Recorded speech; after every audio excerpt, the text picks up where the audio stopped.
Hey everybody, this is Perch. I've got a lot of emails wanting me to get pulled into a fight. I'm not entirely sure. I can't talk. I'm not entirely sure who the fighters are exactly in this fight, but they stem from a video that Thinking Critical did, that Wes did, around the basic premise is that the Absolute line is selling well, but it's coming at the expense of the other books, the mainline books, if you will. You start to ask a question, by the way, if you have a imprint like Ultimate or Absolute or whatever, and they are selling consistently in the top 20, do you like at what point is that the main line? Like as long-term comic collectors like, well, the original, the 616 universe, the main line, of course. It's like, yeah, but what if it's not selling nearly as well as the Ultimate universe? What is the definition of main line really over time? But anyway, the idea though is that the like things like the Flash, Green Lantern, Detective Comics, Wonder Woman, etc. They're basically their sales have suffered as a result of the Absolute line. And so people want me to kind of weigh in on this, like you're a numbers guy. And the challenge is there's a little bit of kind of speculation and conjecture that comes out of this entire conversation. It's something that I do, and I mentioned on this channel before. When you're consulting, you try and get people to basically a framework of you would have to believe blank. You would have to believe that X, Y, and Z in order to prove your premise. So um, the thing that you would have to believe. So if you're looking at this critically and you're saying, all right, so DC has this lineup of titles, and they have a bunch of titles that are newer books, the Absolute books, and they're selling in the top 20, and then that's pushed other books down, basically down the charts. Um, is that a good thing or a bad thing or an irrelevant thing? Well, what you would have to believe is this. You would have to believe that the new books, the books that are in the top 10, top 20, are short-term successes, meaning they're all going to implode at some point in the near future. Absolute Batman will lose its popularity and sink. And the mainline titles will continue to be at the lower levels they're at. I think it's reasonable to believe that the Absolute line will lose sales traction. And I say that not because I'm betting against any particular creator or anything else. I'm saying that based on history, all titles lose sales momentum eventually. The Absolute line is still relatively new. Now, there's another factor coming in here, but it's relatively new, so it's got some attention. But, check back in 2 to 3 years, it's highly unlikely the sales will be at these levels. When I say highly unlikely, it would be defying history in a major, major way. There isn't a case where a book has done that, where it's, I say there isn't a case. There are cases. The Walking Dead is an example.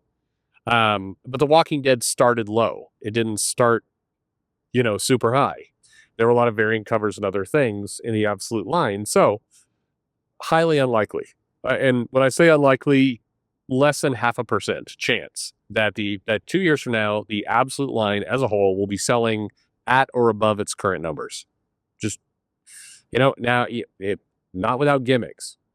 Maybe, in 2 years, you've done a mega crossover event, pumped out 50 million more variant covers, Jim Lee is drawing one of them. I mean, yeah, there's certain things you can do, but in the history of comics, that's not how the business works. So that it's reasonable to believe that the Absolute line will drop, and that then there will be a vacuum of money, and the money will have to come from somewhere.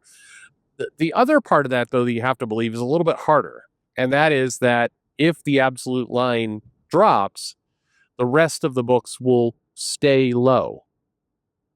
And why that's hard to believe is because marketing spend, basically consumer interest marketing spend, the titles fluctuate. They come up, they go down. And so if the Absolute line becomes less popular, the odds that all the other comics will continue to be low and some of them will not rise, again, it defies history. If Absolute Batman goes down to, 40, the number 40 well-selling comic, you would have to believe that because Absolute Batman is the top-selling book I think DC has right now, you would have to believe that all of their other books have also dropped below 40, and that would be a line wide drop. That's not how the business works. You The argument that's kind of being made, as I understand it, is, hey, you're dragging people's eyeballs and wallets to the absolute line.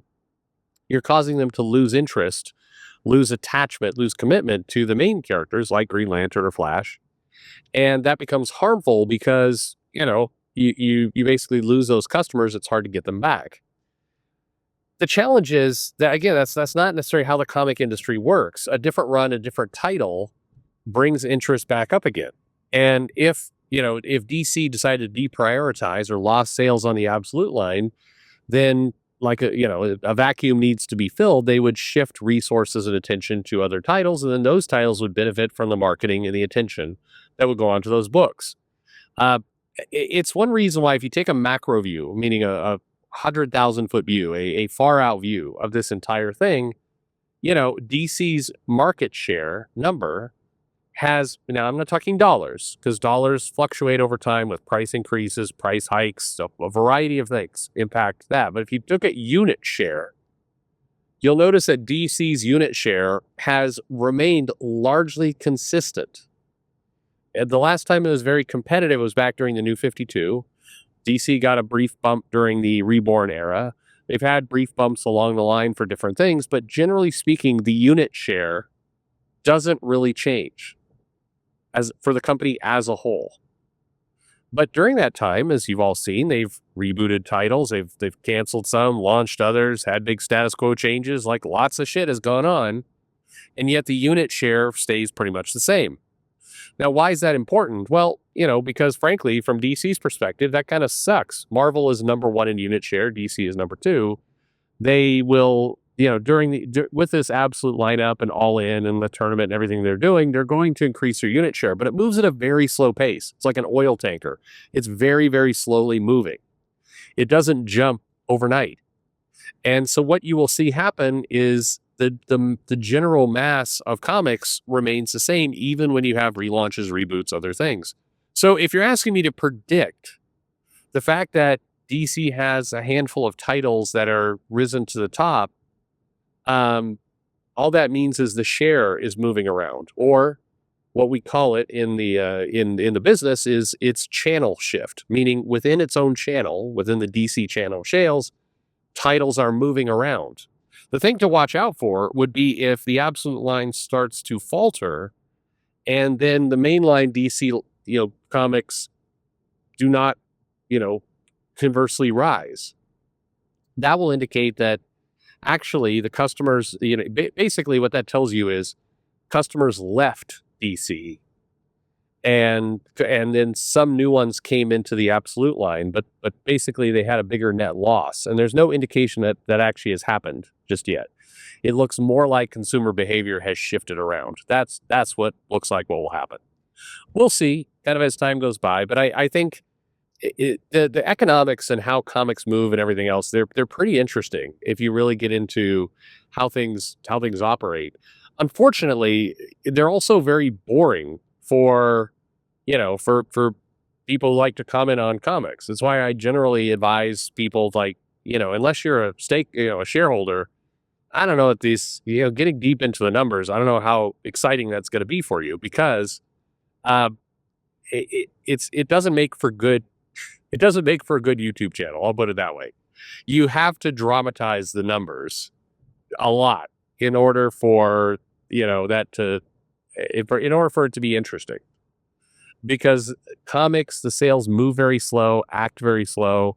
You have to take a long range view of things, which means month by month, there's just not a lot of excitement to get people wound up. There are certainly trends. I've done videos in the past where you look over a 4-month period and the numbers have dropped out of orbit. Basically, DC loses all titles in the top 25. That's the kind of stuff that actually makes headlines. It just doesn't happen very often, because most of the time titles just move, some move up, some move down within the channel. So with channel shift, you're just moving books around, but your unit share remains pretty much consistent. So that's the thing to look at. And basically anyone who's looking at numbers, anyone's trying to understand the health of a particular company, you look at unit share. We have to look at all the numbers, but unit share is a massive indicator because if you see unit share starting to move, then you have actual share shift between Marvel and DC or Image or whoever. And share shift, particularly in a slow moving market, can be devastating because once lost, it's very hard to get back. But when you see the numbers, the percentages more or less remain the same month in, month out, well, now you're just talking about channel shift. You're not actually talking about any share difference. Anyway, hope that all makes sense. I don't know if that answered your question. I half the people writing in wanted me to really bitch at one person or another like that. Like, and they would say right in mail, like, "Don't you think this guy's a dick? Comment on it." I'm like, no, that's okay. I'm not today, Satan. Not gonna do that today. So anyway, we'll see. And with that, I am gonna say thanks for listening.